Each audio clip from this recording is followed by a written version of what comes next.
केन्द्रीय हार्दिक अनुरोध गर्दछौँ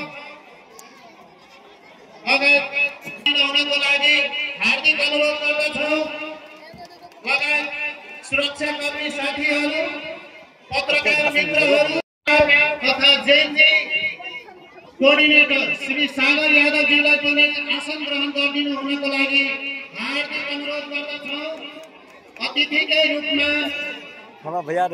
क्षेत्र नम्बर 1 प्रत्याशी स्वतन्त्र युवा नेता इन्जिनियर महेश यादवजीलाई पनि आसन ग्रहण गरिदिनु हुनको लागि हार्दिक अनुरोध गर्दछौँ।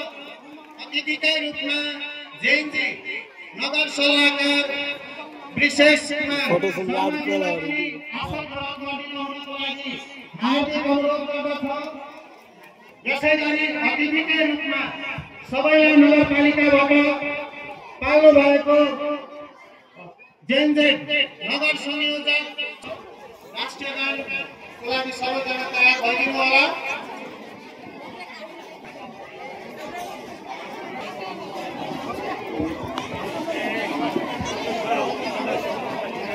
वीडियो बना दिया वीडियो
शिक्षक साथीहरू यहाँ उपस्थित सम्पूर्ण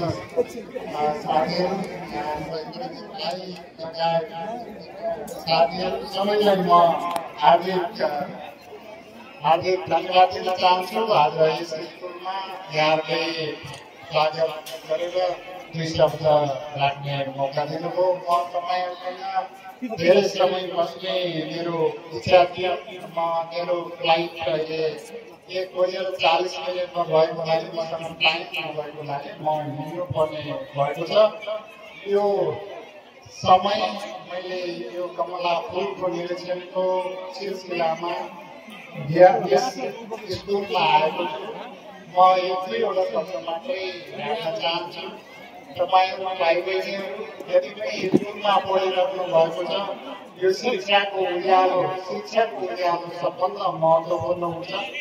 देशमा देश परिवर्तन गर्न, व्यक्ति परिवर्तन गर्न, समाज परिवर्तन गर्न पहिलो विद्या नै शिक्षाको विद्या हो। शिक्षा तपाईँले दिनुहोला। म पनि एउटा गाउँमा पढेर गाउँको विद्यार्थी भएर खाली खुट्टा स्कुलमा गएर मैले धेरै मेहनत गरेर एउटा आजको परिस्थितिसम्म आइपुगेको छु।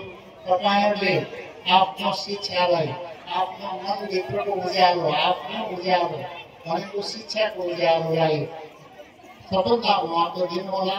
त्यसपछि तपाईँ सबै कुरा परिवर्तन गर्न सम्भव हुन्छ। एक हुनाले अभिभावक साथीहरू र भाइ बहिनीहरूले शिक्षालाई महत्त्व दिनुहोला र बाहिरको उज्यालो बत्तीको उज्यालो भन्दा पनि मनभित्रको उज्यालो शिक्षाको उज्यालोको महत्त्व अत्यन्त महत्त्वपूर्ण हुन्छ। अब यो क्षेत्रको विकास निर्माणको सन्दर्भमा म आफ्नो हिसाबले म लागिरहेको छु। हिजो विद्युतको क्षेत्रमा मैले गर्न सक्ने विद्युत प्राधिकरणको कार्यकारी निर्देशकको भूमिकामा मैले धेरै काम आफूले सकेको देखेको काम गरेको छु। अझै पनि यो तीनवटा मन्त्रालय र सरकारले गर्नुपर्ने काममा तपाईँहरू आउनुहोला। म अझै पनि यो क्षेत्रको लागि देशको लागि हामी अगाडि चाहिँ आगामी दिनमा देशलाई उज्यालो बनाउने भनेर लागिरहेका छौँ। आगामी दिन नेपालको भविष्य उज्यालो बनाउनुपर्छ। नेपालमा एउटा आशा जगाउने एउटा होप क्रिएट गर्नुपर्छ। यो नेपालमा धेरै काम गर्न सकिन्छ। विदेशमा गएर हामी खाडी मुलुकमा मात्रै होइन, विदेशमा मात्रै होइन, नेपालमै केही गर्न सकिन्छ भन्ने एउटा सपना हामीले देखेका छौँ। यो सपनालाई पूर्ति गर्नलाई आगामी दिनमा एउटा देशको परिवर्तनको लागि जेनजी आन्दोलनले एउटा परिवर्तन भएको छ, त्यसलाई संस्थापित गरेर आगामी सरकारमा पनि हामी एउटा सशक्त प्रतिनिधित्व गर्ने गरेर अगाडि बढ्नको लागि तपाईँ हामी सबैले सहयोग गर्नुपर्छ भन्ने मलाई लाग्छ। तपाईँहरूको आगामी साथ सहयोगको लागि पनि मलाई अत्यन्त आशा लाग्दछु र यो परिवर्तनलाई संस्थागत गर्न तपाईँहरूको भूमिका महत्त्वपूर्ण हुनेछ। आगामी दिन सबैको उज्जवल रहोस्, उज्यालो भविष्य रहोस् भन्दै म बिदा हुन्छ। धन्यवाद। धेरै राम्रो कुराहरू राख्नुभयो। विद्यालयको प्राङ्गणमा बसेको छौँ र विद्यालयको प्राङ्गण भनेको ज्ञानको महान हो होइन। यहाँबाट हामी हजारौँ हजार विद्यार्थीहरू ज्ञान पाएर आउँछौँ।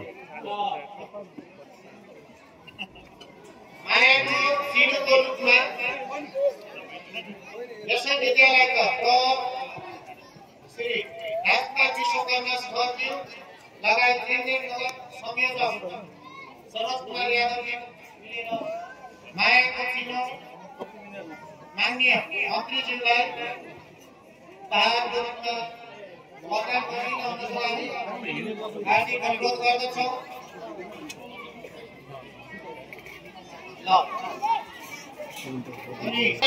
हामीले